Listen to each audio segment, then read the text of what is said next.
Good evening, students of Macquarie, colleagues, supporters of friends of Macquarie University, alumni, ladies and gentlemen. I'm John Simons, Executive Dean of the Faculty of Arts at Macquarie University, and the faculty is a broad faculty. We have the law school at one end, the media school at the other end, very large academic units, and in the middle we have the traditional humanities, English, history, the social sciences, sociology, anthropology, philosophy, and so on. We also have a modern language department, which is extensive, and our wonderful ancient history and ancient cultures department, teaching across the ancient Mediterranean, Egyptology, Coptic, Byzantine studies, teaching, I think, 17 different languages in one form or another, which is, we believe, the most extensive range of languages in any Australian university, when you add the modern languages in as well. ANU does 26, we do 27. Some don't do any at all, which is a national disgrace. And I'm pleased to announce, and of course tonight's talk comes half out of that group, and I'm pleased to announce that our flagship programme for 2015, it takes a long time to get these things running, will be a very determinate push into a major programme, a named degree, a major programme in archaeology, building on our current strengths, developing the digs that we have in Egypt, in Italy, in the Middle East, and also, and this will be our distinctive feature, building on the very significant expertise that we've developed over the years in the scientific end of archaeology, in remote sensing, and of course in the technology you're going to hear about tonight. And we're very pleased about that. We think that this is a thing that Macquarie should be doing, and almost uniquely I've managed to get the university to invest $100,000 in development funds. This has never happened before.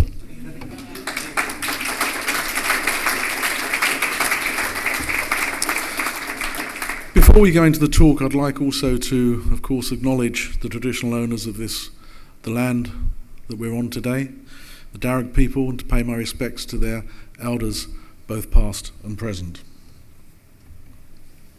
This is the third year we've offered the Macquarie Colloquium series.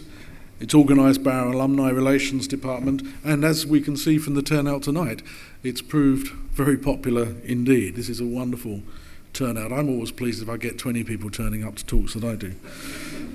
Tonight's event is the second lecture of a four-part series this year, and in this series we're highlighting the work of a selection of the outstanding academic talent here at Macquarie University.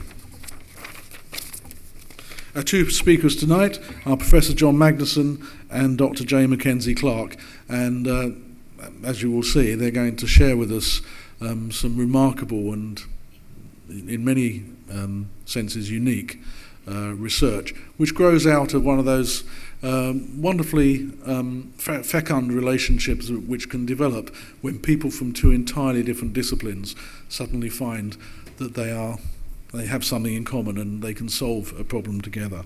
Universities are not usually very good at that, so again, this is a rare example. And as part of the format of the evening, we will be having a Q&A session at the end of the presentation, which I will moderate, and we'll have a couple of roving microphones, so no one in the room will have to worry about being heard, we hope.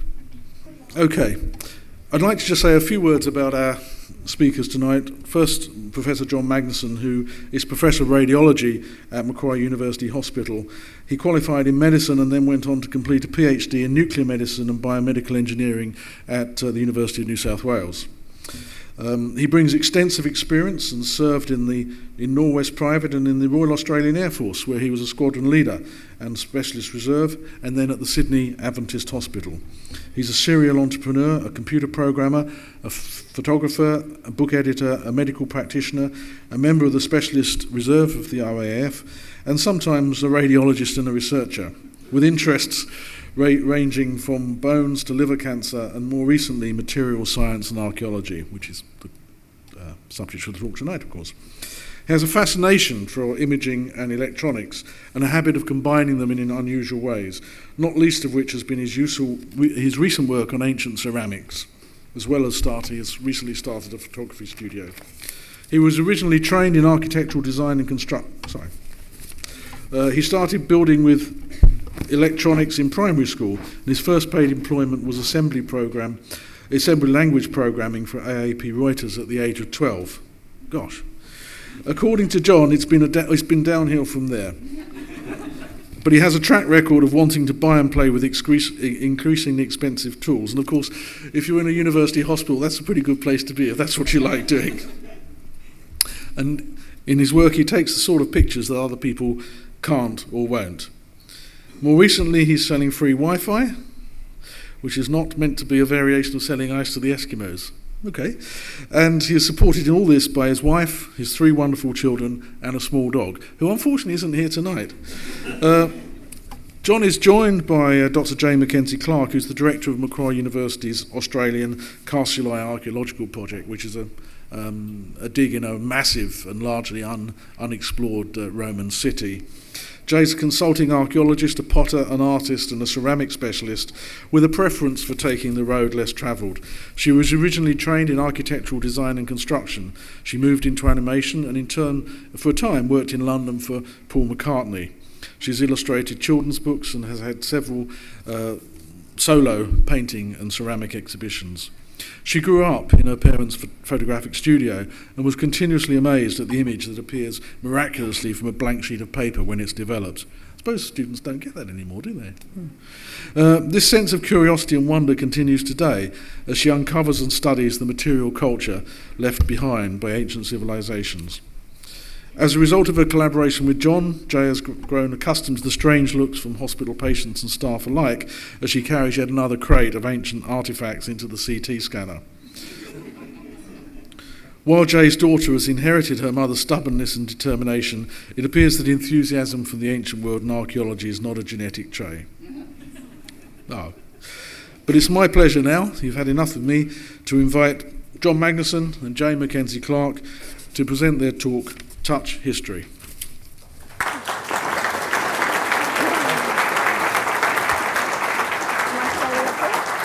Well, this is when we find out if the microphones are working, that we're all lapelled up.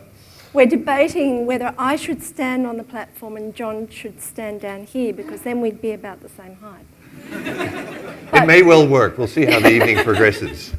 Have you got the... Oh, yes. Yes, I've got the... Okay, I've got it. Okay. So... Serendipity. Yes. We met purely by accident. It happened that I was in the Museum of Ancient Cultures one January, and John just walked in and said, "Can I have a look at the collection?" I said, "Yes, of course, why not? Come on in." Talked him through the collection, talked about my research, and after 2.5 hours of speaking and exchanging ideas and talking about my research interests, John, as a throwaway line, as he walked out the door, said, "I think I have a machine that may be able to help you." It started from there.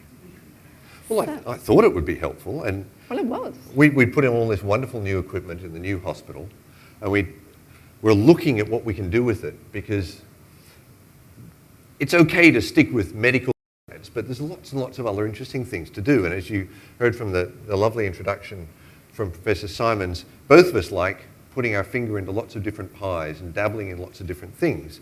So I had this hope that we could use some of our machines to try and look at what was present in the ceramics. And it was a beautiful museum hidden away in campus, and stumbling upon it like that was just wonderful.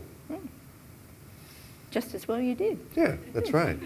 So Jaye gave me a few samples to try out in the machine, and I scanned them, and I went back to her with some early results. And I didn't tell him what they were. yeah, I just gave them to him. This was the blinded test to see if it was all a lot of hot air. And so I went back to her rather disappointed, because only a couple of the samples that she'd given me could I actually distinguish.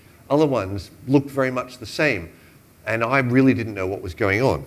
And that was exactly what I had hoped he would find. So then I took him a little more seriously.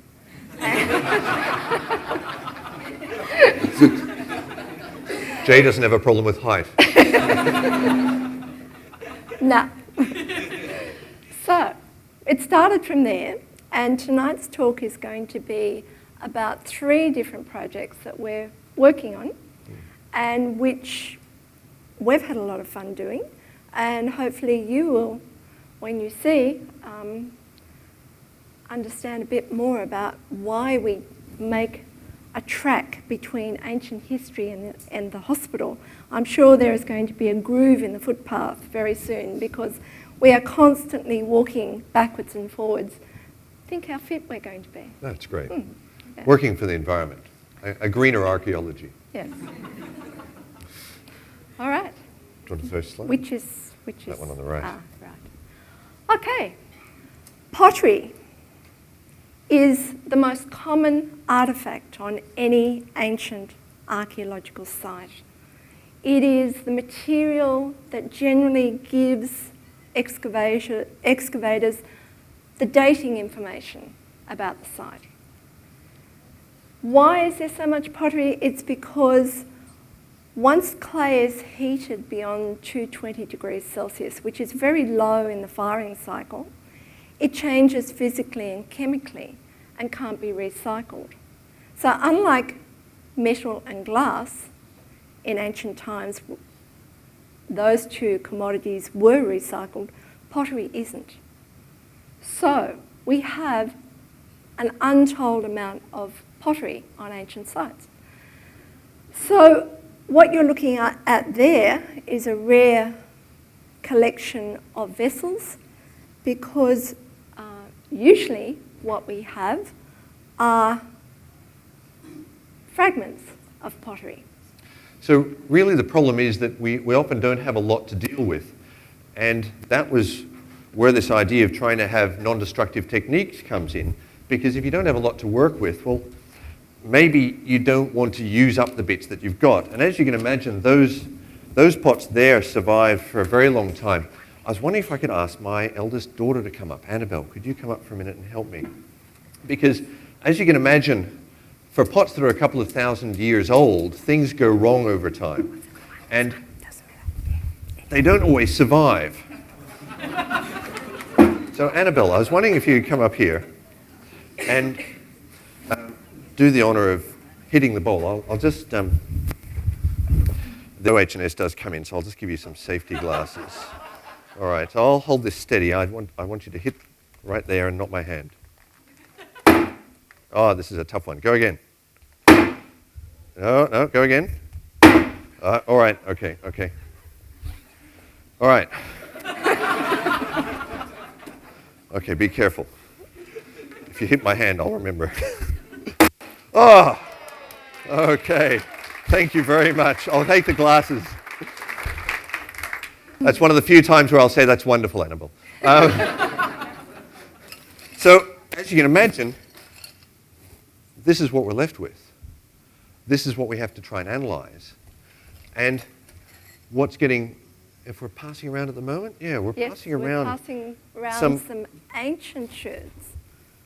So that's more or less what ceramic specialists get to work with. You have tiny little fragments that you have to piece together. Yep. You have to think about where it came from. So one of the key questions that a ceramic specialist wants to know is, where is this pottery from? So for instance, I worked for 15 years in Pompeii. So one of the things I needed to know was, is this imported or is it locally made? So when we're working in the field, we have to make sense of the mounds and mounds and mounds of pottery that we excavate. And we have to identify each class of pottery, and we have to then work with that to try and understand where it's coming from, how much of it there is, and this is where John was so valuable. So normally we analyse visually. Well, in the past we have. But today it's more and more common to use science to try and identify the fabric or the composition of the clay to try and understand where it was coming from. And that in turn gives us an idea of trade and commerce, exchange of goods in the ancient world.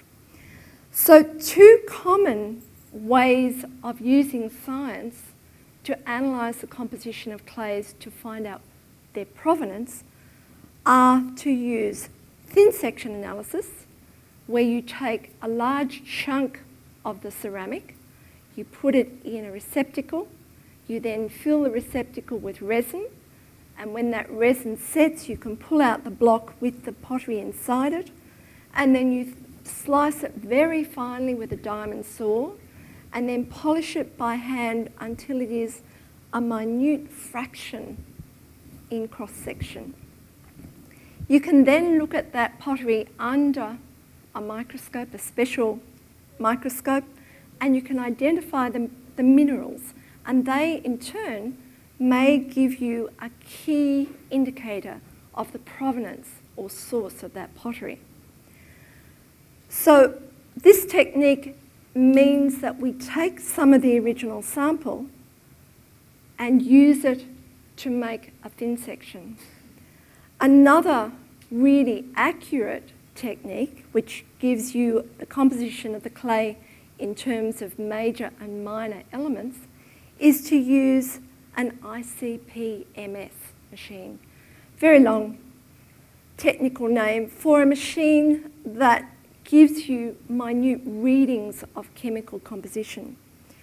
But in this process, you need to take the sample, you grind it to a powder, you put it in the little receptacle there, and then it's vaporized.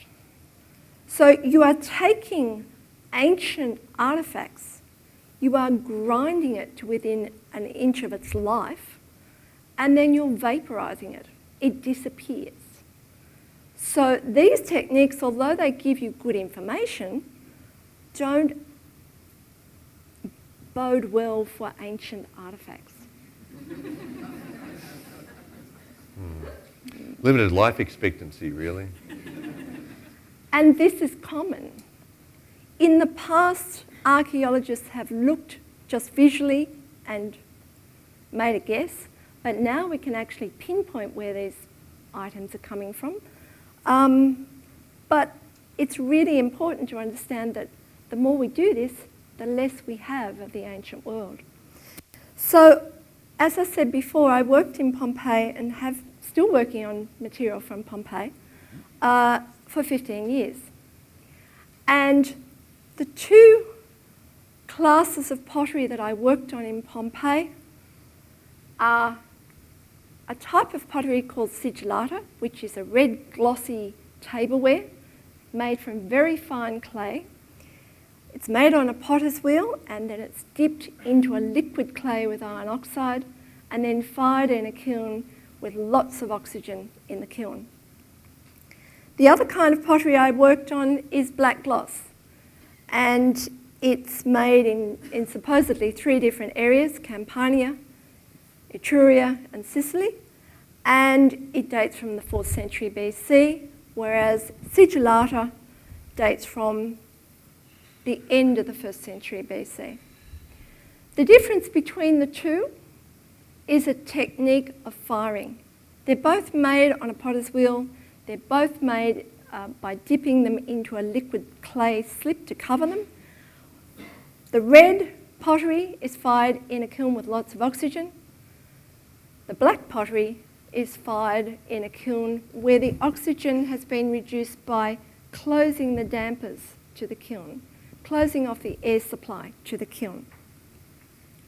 So when I first started working in Pompeii, I was told that this Italian sigillata and a similar pottery from the Eastern Roman Empire, modern-day Turkey, Eastern Sigillata B, it's called, very technical name, dominated the assemblage. But because I had a background as a commercial potter, being me, I questioned that. And this idea that a lot of Eastern sigillata was in Pompeii came from one publication by a man called Pucci, who in 1977 looked at the archival pottery in Pompeii, Herculaneum and Naples and stated categorically that a third of the sigillata found in Pompeii is imported from the Eastern Roman Empire. So I questioned that because it didn't make sense to me that black gloss pottery made in Campania from the 4th century BC, Campania is the area around Pompeii. So why would they make pottery using a similar technique and then stop and import pottery? Italian sigillata is made in specialised workshops throughout Italy, not around Pompeii. So the two are very easy to differentiate. Italian sigillata, it has a glossy slip, it's well made, it's very, very fine clay. When you look at it under a microscope, it's like looking at butter cake. Okay? This other pottery, if I had taken Pucci's advice, I would have called it Eastern Sigillata B, and it would be dated to the beginning of the 1st century AD.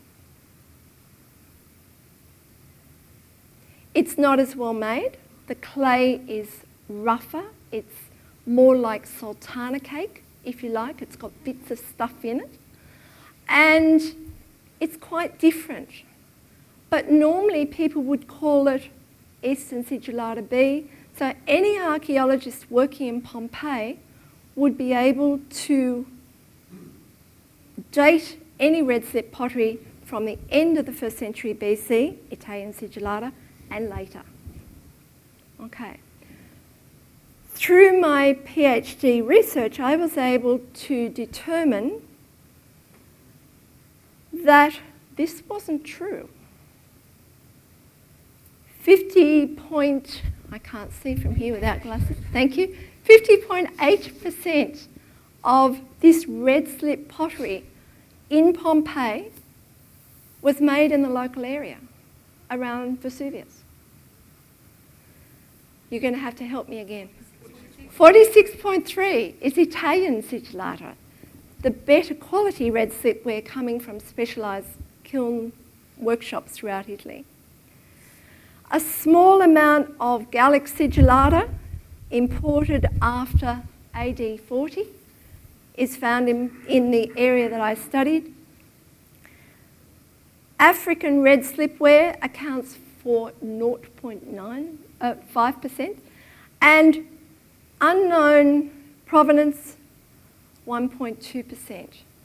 So I was able to, using destructive technology, determine that the majority of red slip pottery or sigillata found in Pompeii was made locally. Then John came along. So this is what a dual energy CT looks like. Actually, it looks like most any other CT that you've ever seen because the plastic covers cover all the interesting bits. And I'll see if I can show you what the inside looks like because the inside's a lot more interesting. This is what it looks like when one of them rotates. And it also explains why we usually use it with the covers on.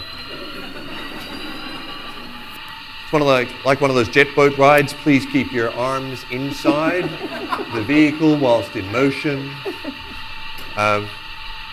It's about 1.72 tons, rotating 3 times a second, pulling 3G. It's an amazing bit of technology. And what's amazing also is that on the particular machine that we have here, and this is actually the one from the hospital, that was the sound from behind the glass, it is able to switch energy levels about 5,000 times every rotation. And because it can switch back and forth between those two energy levels, it lets us play really nice tricks that normal CTs can't. And those are tricks like determining the relative composition of materials. Because normally CT, if something is denser or something has a higher atomic number, lead versus carbon, to put the extremes, it all looks the same. But with one of these sorts of machines, we can distinguish more subtle characteristics that are inside. And that's why I went to Jaye and thought, well, maybe we can do something a little bit different. So we did, and if I can have that. Oh, sorry. That's all right. It feels good to hold on to. Yes. Security. Yeah. We fed some samples through. Now, these are in the bags that we scanned them. This is such a non-destructive technique, we don't actually even take the samples out of the bag to scan them. We don't even have to touch them. The small blue blobs that you can see on the bags there are one of the universal markers that we use in radiology. Can anyone guess what it is? Blue tack. It's fantastic. It shows up on X-rays, on CT, on ultrasound, on MRI. I don't know what it's made from, but I wouldn't swallow it. Don't ever eat it. So it's fantastic. We have these wonderful markers. That's bag 3, that's bag 4. Radiology is not really that complicated. So we fed them through the scanner. And then the interesting thing about it is that we have a data set, which we can then go back to and interrogate in lots of different ways to see what we can work out what's going on. And this was really an adventure for us because nobody had done it before. We didn't know what we were going to find. And in fact, what features of the information we could get out of a scanner like this would be the useful ones. There's a picture of one of my trusty assistants outside the scanner. For your reference, the scan for that volume of samples took about 2 or 3 seconds. I guarantee you the analysis took a lot longer. So here's some interesting graphs. Now, I have to apologize. I'm going to get into some graphs. It's starting to look a little bit scientific. I will have more pictures later. At least I'm trying to keep the words down on the slides. So to paint the picture for you, here on the slide, we have lots of graphs, and the higher up on the graph it means the more X-rays it's stopping. So if it's really high, it's stopping a lot of the X-rays that I put through. And the reason why, here's iodine, why it's going down, is if I use a higher energy X-ray beam, more of the photons get through. Simple physical principle. The thing that we had to use to make this technique work is that if you have a look at the bottom edge of the graph, where some of those lines come together, there's the silicon dioxide, aluminium, iron, and calcium, lots of components that are common in pottery, lots of things that we'd like to be able to distinguish, but CT is classically really poor for, because at the sort of energies we normally use, up at that right-hand edge, they all look the same. But on a dual energy CT, what we can do is we can go back and reconstruct what it would have been like if we'd used, say, energy of 40 kVp or keV. And if you have a look at the graph at 40, those lines are a lot further apart. And the bottom line is, the further apart the lines are, the better chance I have of being able to distinguish what those materials are. And that's where we thought this might actually work. So here's some samples, a few different samples of black gloss at the top and sigillata at the bottom. And what's interesting on these graphs is that even between samples, it's quite reproducible. Okay, so we've got tight clustering of data. That's reassuring. If we had dots all over the page, like somebody had hit it with a shotgun, then you're likely to start one of those garbage in, garbage out sort of scientific papers that you really hope to get published but don't actually prove anything. And here's the money shot. Here, plotted in the different colors, black gloss, sigillata, black gloss, sigillata, and you can see that they cluster. The samples are... So what we found, in my PhD research using destructive analysis, I found that there was a correlation between the locally produced sigillata, which I had to call Vesuvian sigillata, that's another story, and the black gloss made locally. So one of the black gloss fabrics, black gloss A, is made in Campania. Another, black gloss C, is supposedly made in Sicily. But in my PhD research, and confirmed by John's wonderful machine, the black glossy matches one of my fabrics of the local Vesuvian sigillato, and black glacé matches the other fabric. So what I found in my PhD was confirmed categorically by this non-destructive technique. Which was very reassuring for me. I felt much better afterwards. But what's really interesting is, before we go into part 1B, is that in a few seconds of scanning time, we're left with the same samples we started with.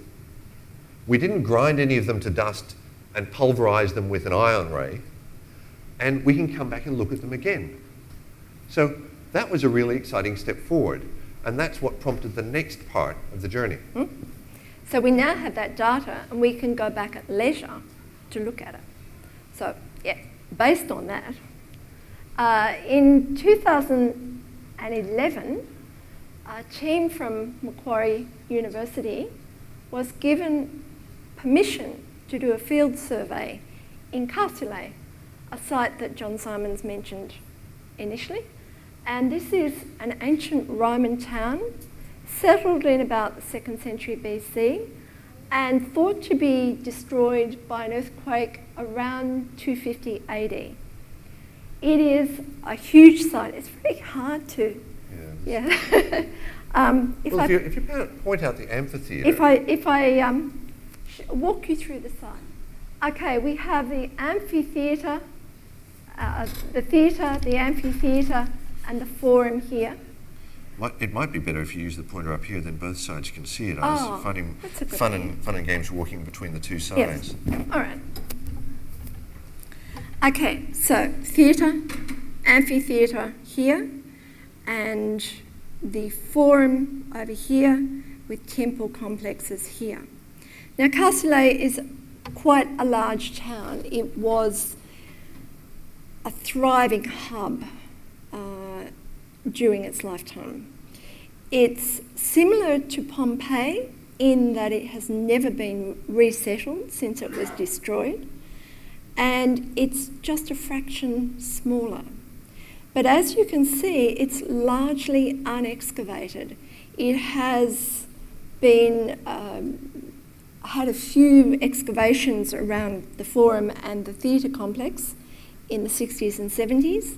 There's currently a very small-scale excavation by Valdosta University from America in one bath complex, but the site is huge and it's largely untouched. I'll stand here to equalise heights. Yes.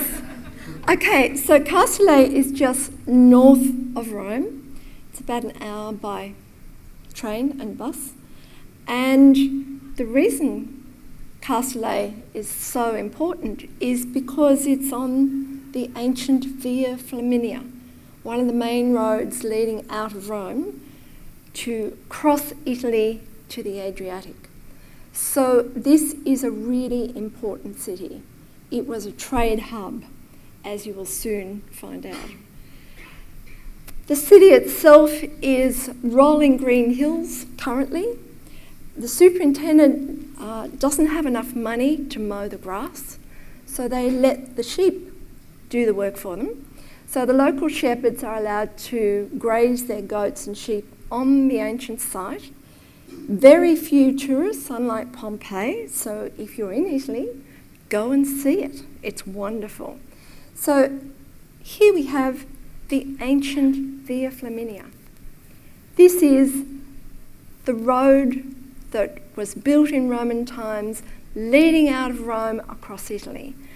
And as you walk down this road, you almost can hear the footsteps of the ancient Romans walking along behind you. It's amazing. So while we were there, the superintendent who was in charge, and is in charge at the time, Dr Pagano, remembered me from Pompeii because he used to work in Pompeii, and knowing that I was interested in sigillata, asked if I would like to look at some pottery that had already been excavated in the 60s and 70s. And I instantly said yes, thank you very much. And we were given crates and crates and crates, 6, 7 crates of pottery. And amongst them were sherds of pottery with the name of the potter on them. Now this means that I can then theoretically trace where those sherds come from. So, having talked to the superintendent about the non-destructive technique that John and I were working on, he allowed us to bring 261 pieces back to Macquarie. And very generous man. The paperwork was incredible. It went on longer than we were there, so it had to be shipped. So the pottery was very carefully packed by Carl van Dyck and myself into this specially purchased suitcase. And it was shipped to Macquarie, and we were allowed to analyse the sherds without touching them, on the condition that we returned them to the superintendent unharmed, untouched. So my work initially was to theoretically place these potter stamps with their known workshop. So this publication by Oxy, Comfort and Kenrick gave me the opportunity to place most of the stamps in that collection. So, for instance, we have this stamp, a potter called Manny, M-A-N-N-E, and you can see that the N and the E are joined. And Manny, according to Oxy, Comfort and Kenrick, worked in a place called Arezzo between AD 30 and 70. Arezzo is north of Castellet. Amongst the stamps, we also found, or I also found, many stamps that had not been documented previously. And that created some excitement. So, the main suppliers of Italian sigillata to Castellet come from Arezzo in the north, Scoppietto, and as far afield as the Po Valley. That's theoretically. But our work with the CD scanner will allow us to confirm that scientifically. So John will talk to you more about what we've done. Pretty self-explanatory picture, isn't it? I like being up here. Yeah, oh. You can stay there for the moment. I'll stand on my tippy toes. Okay.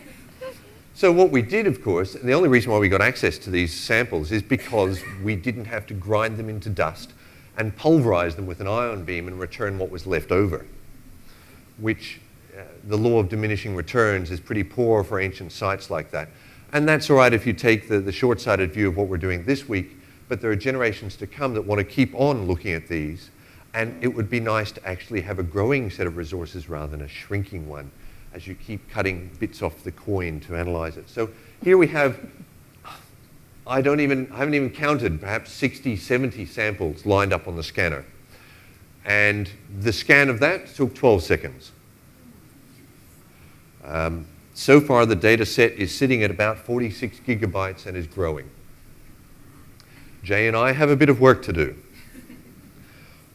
The interesting thing about it, when you have a look at it, is that since then, I've explored other sort of scanning techniques that are available, and scientific scanners as opposed to medical scanners that can do similar sorts of high-resolution scans. And the real stunning difference is that medical scanners, because patients don't like actually being on scanners for very long, have got faster. Faster at acquisition, faster at reconstruction, faster at analysis. When I looked at the industrial scanner to do this sort of work, a scan on one object took up to about 10 hours and cost around $1,500. So in one fell swoop, if we'd used traditional techniques, I couldn't have even afforded to do the first piece, let alone over 200 pieces in one go, and I've had returned them within my lifetime. So here's a close-up of what they look like on the scan bed, all obsessively labeled and photographed, because it's all very good to scan 65 in a go if you can't work out which one it was that you're looking at. You may laugh. It's not funny. It's not funny. It's not funny. So here are some examples of what we can do once we've scanned them. So if you think back to those original objects, they were tiny, tiny little pieces that we scanned inside plastic bags. These are actually quite sizable lumps. I mean, to be honest, I can feed anything through up to about 75 centimeters diameter, which is really quite big when you think about the pottery that's out there.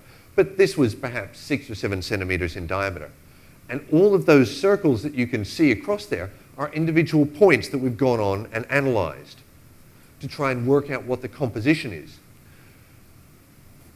And that's the graph we get. Now, this is disturbing on many levels. First of all, if you're doing destructive analysis, how many holes do you drill in the bottom of a 5,000-year-old invaluable pot? And how many samples do you vaporize? Well, probably one. Here, each color is a different point. And we have a whole spread of results from within the same object. So not only have we been able to characterize different areas within it, but rather disturbingly, already starting to see that, actually it shouldn't be that striking an idea, the pottery is not uniform in composition. And that there could be a little problem called sampling error, which has affected some of the previous analysis. That's a scary thought. So here are a couple of other examples. Sexville from Arezzo. There's the potter's stamp at the top, which is beautiful. And down the bottom, a whole string of points which have been placed across the cross-section of that fragment from the bottom of the pot. And you can see that the analysis is clustered into quite distinct groups. What's interesting is that the little bits that poke down are the rim that the bowl would have sat on. They are quite different than the rest. But they're the bit that people often sample from because no one notices when there's the hole in the bottom. But if they're quite different than the rest of the pot, what's that mean for a whole lot of analysis that's already been done? And a lot of archaeologists use destructive analysis to classify particular wares. And if your data doesn't match theirs, oh no, it can't be that. So that's a worry. That is a bit of a worry. Yeah. Maybe there's some overly optimistic assumptions there. Yeah. So, in summary, what we've been talking about, common techniques such as thin section analysis, which is quite destructive, compositional analysis by zapping and vaporizing, definitely very destructive, and CT. Not really destructive at all. In fact, you don't even take it out of the packet. As long as the packet's not lead. Okay. Yeah. All right. Not bad. Part 2. Part 2. This is a 3-part talk. The other parts get quicker. So you've done all the hard work now. Now you understand everything. Now we're just going to build on that. And we're going to ask questions at the end. Yes. Okay, so based on our collaboration together, John and I began to think of other things we could do with this lovely equipment. So in the Museum of Ancient Cultures here on campus, we have what are called cuneiform tablets. And these are clay tablets with writing on them, sometimes up to 3,500 years old. It's the very beginning of ancient communication in writing. And these are clay tablets written on with a reed, a hollow reed. So the writer would press the reed into the wet clay, and many of these tablets are wrapped in an envelope of clay as well, which is also written on. So we have a dilemma. if we want to read the writing on the inner tablet, the only way we can do it is to somehow break open the envelope. And John and I came up with the idea, well, maybe the CT scanner could unwrap it without touching it. It's sort of destructive analysis if you have to hit it with a hammer to get onto the inside. It doesn't look quite the same. No. So normally these tablets are so fragile that they're untouchable. They're crumbly, they're not particularly well preserved, and it's a miracle actually that they survive at all. So when we get them, it's quite often difficult to tell whether the tablet is just a tablet or whether it's actually an envelope style tablet. Yeah. So we thought at the very least we might be able to see which have tablets in them and which are just tablets in themselves. So some of this writing, people can actually read it. It looks like chickens have walked across the wet clay to me. But people can actually read cuneiform writing. And they tell us that these documents are usually legal documents or agreements or lists of things. So if we can read them and read the inner tablet as well without destroying the envelope, we have the potential to look at a new part of ancient culture and to look at society at that time and what was going on legally and technically. So John and I set about using a different bit of kit. A new toy. Another fancy toy, which I like collecting. So this one's called a cone beam CT. This is the sort of baby brother of the other CT. It uses a completely different but X-ray based acquisition technique. And as you can see looking at the inside, there's a lot more air. There's a lot more space on the inside. The interesting thing about it is that normal CT might have a spatial resolution of perhaps 350 microns. The one that we have at the hospital, the one that you saw before, has a resolution of about 230 microns. This has a resolution of about 75 microns. And if you can non-destructively image things, it takes 30 seconds, 32 to be exact, with 75 micron resolution, well, there's a really good chance that we'll be able to have a look and see what there is, see what's on the inside and see what's on the outside. And so if you compare the two techniques, empty CT is the code word for the conventional CT, and cone beam's the fancy new one. CT is just like X-rays going around corners. You're collecting a whole lot of shadows that you've cast.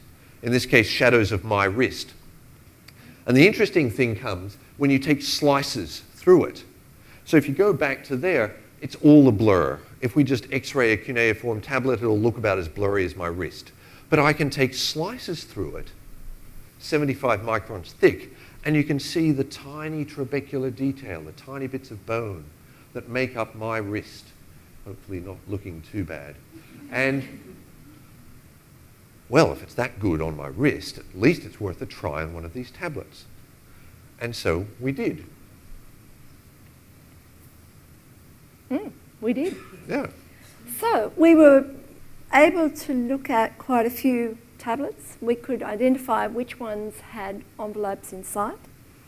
And next one. Yep. In this one, which is partly broken, as you can see, the envelope is partly broken, we went in and discovered. Yeah, I'll show you what we discovered. If we can get it to work. Yeah, well, look, the PowerPoint presentation without failing video isn't a real PowerPoint presentation. So here we go. Oh, it works. Yeah, it's amazing. So this is what we found. This is a 3D reconstruction of the scan that was done that took 32 seconds. And as you can see, there's pretty good preservation of surface detail on this scan, which was performed without even having to touch the object. We just place it carefully inside the scanner. And in fact, if the box was radiolucent, I wouldn't even take it out of the box. But the interesting thing part comes here. if you watch carefully, we can take away the bit that was hiding the writing underneath. And we can start to see what was inside. Now, the challenge for us is to improve the technique enough so that those scratchings of mad chickens can be interpreted, but we know we can see inside. So not only can we non-destructively see which tablets are actually hollow, we're not even going to try and smash them, and which ones have another tablet inside, we can start to put the pieces together. I'll take you back to the presentation. Let's see. Yes. Good. So before we go into part 3, we've got some things to Yes, show we people. have. If I can find it. Yeah. Annabelle and Sarah, do you want to come up for a minute? I've got some things for you to help show other people. There's no more hammers. Sorry you missed out. I know you wanted to hit it with the hammer, I'm sorry. Maybe another time. So what we did, and as you can no doubt know from a lot of the popular press at the moment, 3D printing has taken off. It's a life of its own. There's no end to what people are trying to 3D print, and we're no exception. So, Sarah, if you'd like to give that to this man, and he can have a look and pass it around. And Annabelle, I'll get you to take it over to the other side. Now, if you miss out during this time, it's okay, because we'll have them at the end, and you can have a look if you just pass them here and pass them around. At the moment, we're passing around 2 prints of the same tablet. Now, if you don't get to see them now, it's all right. You'll get to see them later. Interestingly, the really good part about 3D printing is not the printers. It's what you put into them and what you want to get out. It's the model that you use. And the exciting thing is that you don't have to print either the same size. Thanks, guys. You can take a seat. You don't have to print the same size, the same color, the same material, or even the whole object that you would have printed or done if you'd taken a mold of something. So the 2 objects going around tonight, one is printed real size, life size for the cuneiform tablet from the museum. It's even hard for me to pick out those scratchings on top. The other one, which is just over here, it's gray, you'll know it afterwards, it's 50% bigger. And it's amazing the detail that you can pick out. So we can choose to print how we want so that people can see what they need to see. And we can take the samples out of the cabinet and put them in to your hand.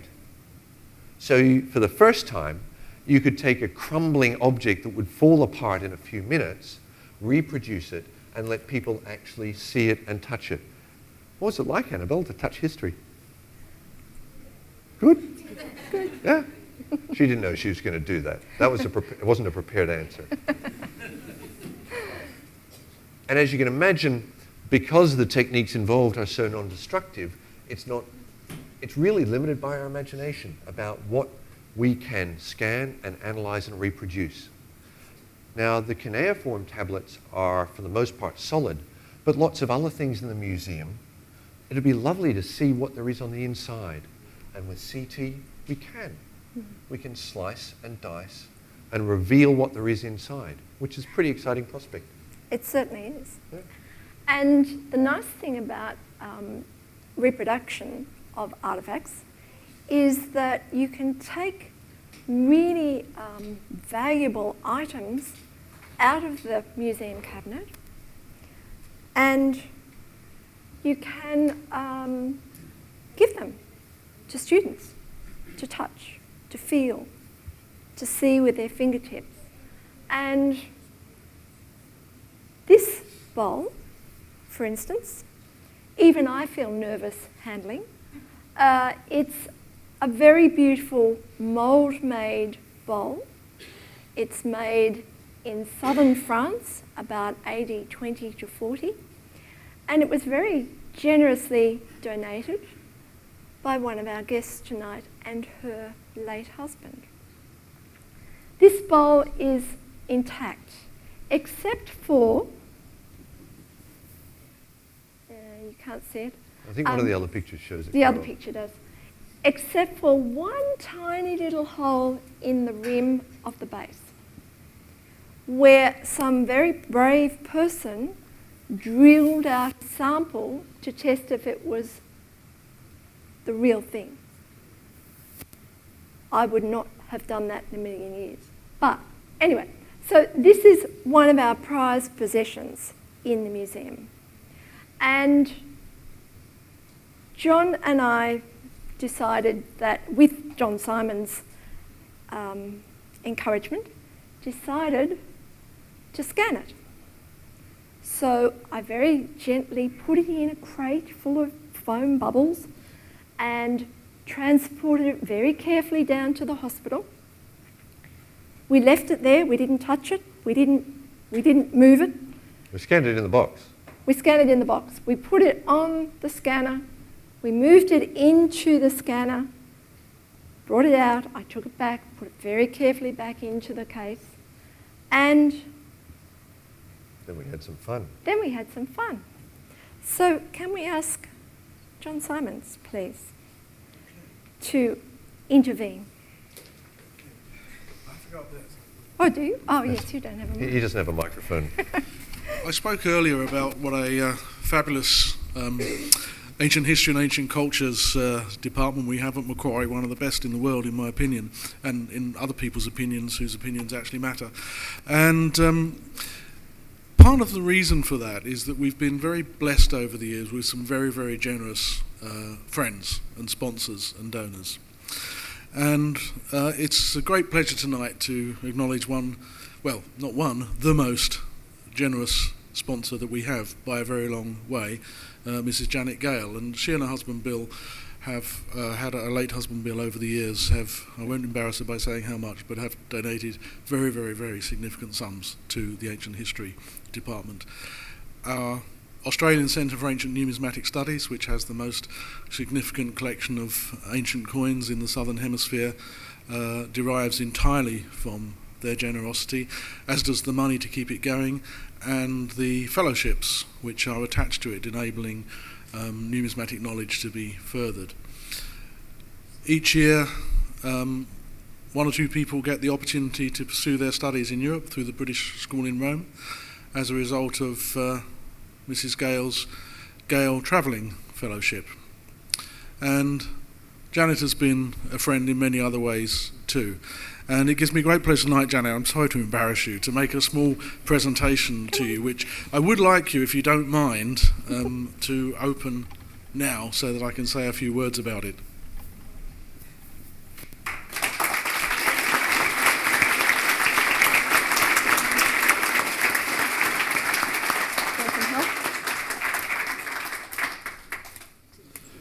This, the Galaxy Galata, which we just showed, this is, we believe, the first thing that Bill and Janet ever donated to the university, and it's the prototype of our artefact printing project. There are only going to ever be two of those made, Janet, and one of them is now yours.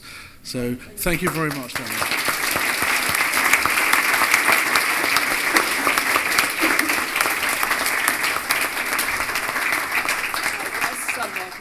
When you said you packed it very carefully, when I think the way I bring back things from England in my hand luggage. I don't want to know, Janet. I don't want to know. and through, they go through all these, I have to declare everything at the airport, and it goes through the machines. Their x-rays aren't as good as ours. I would have made a copy then. For those of you that aren't up the front, that's the replica that Janet has just been given. Oh, well, I shall put it in some of my real things. And see if anyone can tell the difference. Well, thank you very much. Very welcome.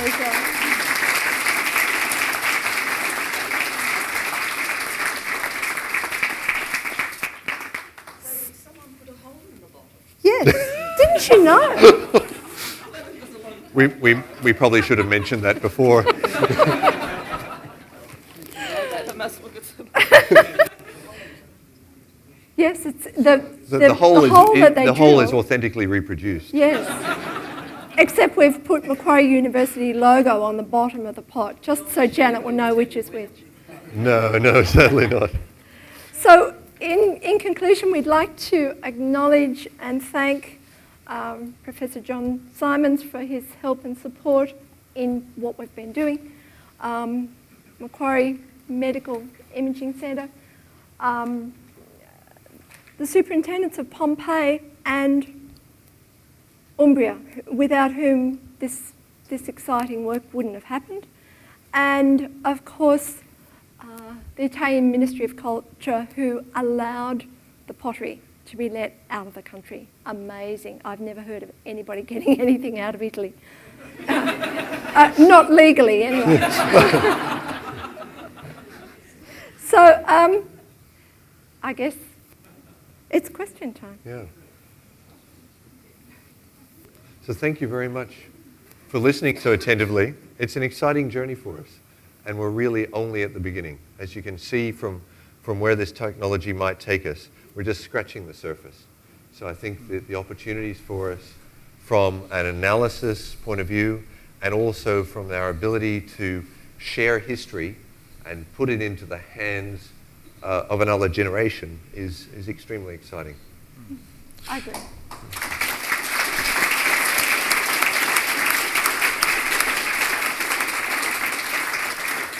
Well, thank you very much, John and Jaye. And I'd just like to not only acknowledge their work, but also the imagination of the colleagues in the Hospital and Medical School, and particularly Professor Simon Foote, who's just going for his support for this too. Thank you, Simon.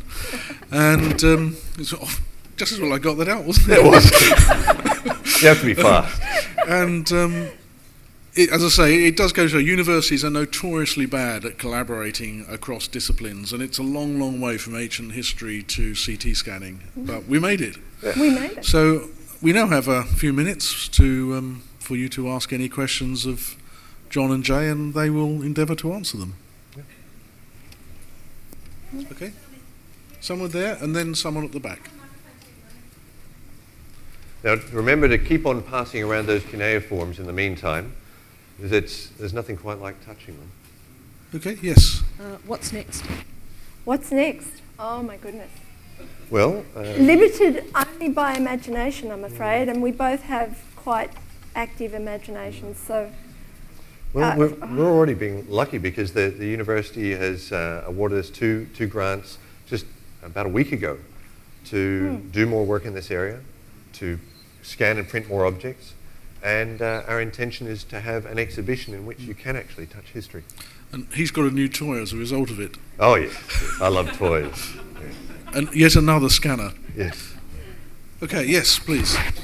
Being a novice in this area, can you tell me what the point of having the envelope in the cuneiform, what was the point of that? oh, they cuneiform tablets, as I said before, are usually legal documents or commercial documents, and sometimes the inner tablet holds the full document, and the outside holds just a summary of what's inside. So it's almost like writing a secret letter and putting it in a sealed envelope so that you get, you have privacy in what you're conveying. So a cuneiform tablet in an envelope style is usually a full document on the inner tablet and a summary on the outside. So if you can only read the outside, you can't read the whole thing. Yeah, a précis. Yeah. And sometimes they had stamps of authenticity on the outside. One of the images Like a there, proper stamp. they had the proper stamp to show that this was a real contract. And if you didn't believe him, well, you'd break it open and check. Okay, so there's someone over there and then the lady at the front. Yes. Should we have some perhaps concern about the mass reproduction of some of these artefacts that are, incredibly rare and very hard to obtain and get your hands on? I mean, I love the idea of being able to put those things into the hands of students, especially. I come from an education background, but I wonder about, these things being mass-produced? I don't think we'll be mass producing, will we, John? Not unless the price comes down. I think educationally, to touch objects that you can't actually touch normally is very valuable. For instance, John mentioned that 2 bowls were printed. The other I'm using as a research tool to publish that bowl using the scanning technique, and we're going to write it up and put it into a journal. So rather than touching the original, unlike Janet, who doesn't put things in a luggage and doesn't seem to care, I would prefer to play with the printed object rather than the original. And to add my perspective on that, I think it adds value to the object to reproduce it. If the Mona Lisa only existed as a single object in a museum that so few people could ever see and ever appreciate, it's a whole different ballgame than having the image that everyone can see, knowing that the real thing is somewhere else. And I think it in fact adds value to the whole area to be able to have more people involved rather than less, rather than trapping the object at best on a shelf behind glass, at worst in storage because there aren't enough shelves behind glass. And it gives us the possibility of revealing collections which are otherwise, we don't have the money for the floor space to have them, but this way we can. Okay. Thank you for a fascinating talk. My question is, I understand that in Herculaneum there are libraries of encapsulated with tufa or whatever, libraries of scrolls, and Yes. that people have not been able to tease them open. Yes. Is there a faint, this is a long bow, is there a faint chance that something like that, with the difference of the ink composition from the scroll composition, whether it could be read? It's on my list of things. Right. I haven't mentioned it to John yet. I think I might need to get a better toy for that one. But yes, definitely. I mean, who knows? It's limited only by what we imagine we can do. But yes, you're right. Yes, sir. As a colleague of John's, I've noted that the patients don't seem to have Medicare numbers. So, We didn't bulk bill anyone. but in answer to the previous question, many of the museums and galleries of the world make very fine copies of some of their valuable things and sell them in the shops. And maybe Macquarie University might need that sort of thing in the future. Yes. We've got one last question over here, I'm afraid, and then I'm afraid it's going to be a great question, but then we will wrap up. Please. I was just wondering, in terms of the capabilities of the CT scanner, what kind of materials it can actually capture and what kind of materials it can't. And for those that it can't, whether there was any capacity perhaps within the university or what other technologies might be used to It's do actually that? good for an awful lot of material, anything up to dense metals. So iron we can even cope with to an extent.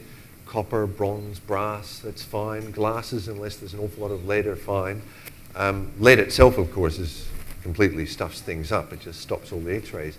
But a remarkable percentage of antiquities are compatible to going through these sorts of scanners and being visualized on both the inside and the outside, because of so much of what people used to and still deal with is very transparent to X-rays. Yeah. And it works out very well. The few things that aren't transparent, like some of the dense metallic objects, that's why we've got the next toy. And it's to generate really ultra-high resolution scans of the outside of those sort of objects so that we can map them and generate models from that way. Yeah. Can I ask what the next toy is? It's a dental scanner. A dental scanner. What's the next toy? What's the next toy? Yes. It's something that does everything, virtually. My next aim would be to have a higher energy, even higher resolution scanner, which will let us look deeper inside denser objects and get even finer detail. And they're out there, they're just not typically used for this sort of application. They're often used for metrology, for measuring things and checking mechanics and reproduction of objects like turbine blades and that sort of thing. But I think we can turn it to a different, more useful task. Well, thank you very much, John and Jaye. One thing that they didn't mention, I've got to mention this because as people nowadays say, this is so cool, that one of the things about the printing of objects is that if you print them in clear resin, you disclose the internal structures, so that complex 3D objects, which you cannot otherwise see inside, you can actually print in 3D, so you can disclose the internal structures, and you can imagine what a useful tool that is for teaching students about the techniques of ancient pottery and ancient pottery construction. So that's another thing that we will be doing at some point in the future, because we do have objects which have interesting internal structures, which you can't see unless you break them. No. Yeah. Anyway, first of all, I'd like to once again thank John and Jaye for their wonderful talk tonight, and thank you for coming along and for asking such interesting questions. We have this one's for you, Jaye. My goodness. I know. Thank you. And this one's for you, John. I'll scan it and check what there is inside. It's a rather sinister sort of gothic little gothic boxes. I think it's probably the fruit bats from the Botanic Gardens. Wasn't that a shame? Anyway, this brings the programme to an end, and I don't have to say, I trust you enjoyed this presentation, but I know you did because I can feel how much you've enjoyed it. There's 2 other lectures coming up in this series later on in the year. One is on child language acquisition, and one is on finance, and the details are available on the Macquarie website, or you can check with our staff, the alumni staff at the registration desk tonight. Please do join us for refreshments in the foyer and to have a chat and meet each other again. Once again, thank you for coming, ladies and gentlemen, and good night.